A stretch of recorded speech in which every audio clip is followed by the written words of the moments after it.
Hello everyone, how are you doing? This is MD Tech here with another quick tutorial. In today's tutorial I'm going to show you guys how to resolve if no sounds are coming out of your Google Chrome web browser.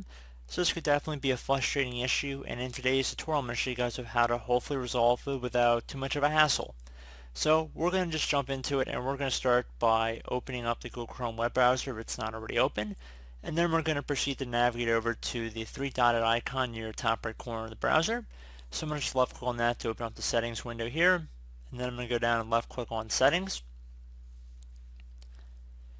Now you want to scroll down on this page until you get to the advanced section. So just left click on advanced one time to open up another drop down that'll show you guys more advanced settings.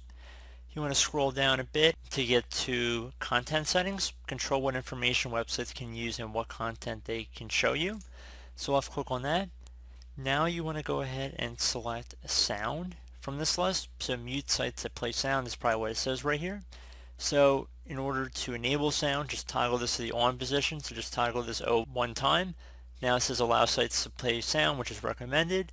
And then once you've done that, you can just close out of here. Should be good to go. If there are any sites that have been muted permanently or allowed permanently, you could just delete them from this list if they were showing up here. But that's about it. So I do hope this brief tutorial was able to help you guys out. And as always, thank you for watching. And I do look forward to catching you all in the next tutorial. Goodbye.